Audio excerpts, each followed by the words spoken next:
તો ક્યારની પેલા ટ્રકોમાં ભરાઈને વેચાઈ ગઈ હોય. હું કર ગઈ રહી છું બેટા. મારી ઊંચાઈ ન માપજો.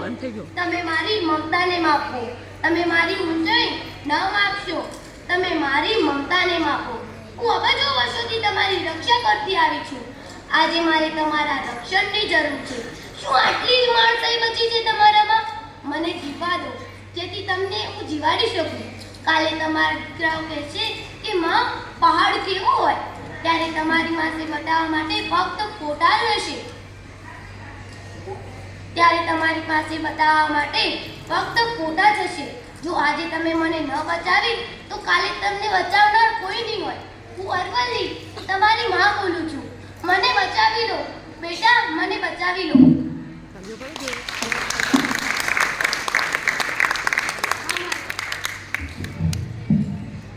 હા માતા, તમારી વાત સાચી છે. મને મારી ભૂલ જણાવી, મને માફ કરજો. શું તમને ખબર છે જે પર્વતમાળા હિમાલયના પંજરમાં પહેલા અડીખમ ઊભી હતી, જે અબજો વર્ષોથી સમયને હરાવી આવી રહી છે, તે આજે 6 ફૂટના માણસ સામે હારી રહી છે. આ વાર્તા છે આપણા કરોડરજ્જુ સમાન અરવલ્લી માની, જેને આપણે જીતે જીવ દફનાવી રહ્યા છીએ. 2025નું વર્ષ ઇતિહાસમાં કાળા અક્ષરે લખાશે. એક નવી ગાઈડલાઈન આવી અને કહેવાયું કે પહાડ 100 મીટરથી નીચો છે તો તે પહાડ જ.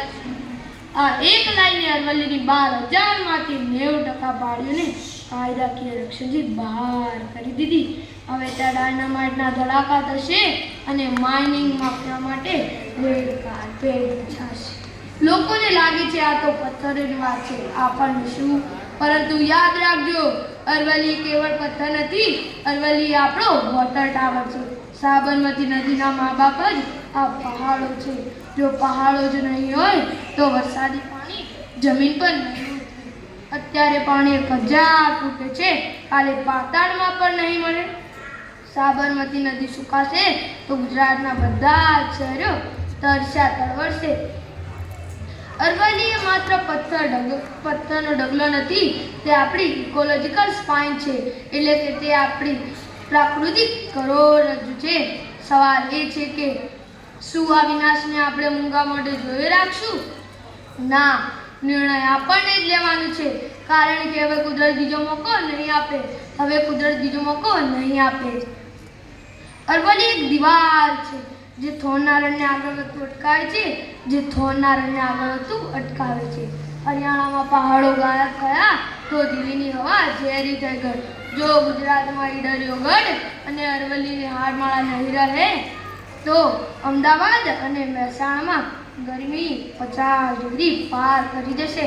એર કન્ડિશનર ચલાવશો તો પણ શ્વાસ લેવા ચોખ્ખી હવા ક્યાંથી લાવશો મારા ભાઈ? ચોખ્ખી હવા ક્યાંથી લાવશો? આપણે લગ્નમાં ગાઈએ છીએ, અમે ઈડરિયો ગઢ જીતી આવ્યા આનંદ ભર્યો, અમે ઈડરિયો ગઢ જીતી આવ્યા આનંદ ભર્યો. પરંતુ આપણે ઈડરિયો જીતી આવ્યા નથી, આપણે તેને વેચી આવ્યા છીએ. આ કોઈ વિકાસ નથી, આ છે જીઓસાઇડ, પ્રકૃતિનો નરસંહાર. રામદારી દિનકરે સાચું જ કહ્યું. समरशेष है नहीं पाप का भागीदार केवल व्याज. समरशेष है नहीं पाप का भागीदार केवल व्याज. जो तटस्थ है समय लिखेगा उनके भी अपराध. जागी जाओ मारा भाइयों, नहींतर હવે કુદરત બીજો મોકો નહીં આપે.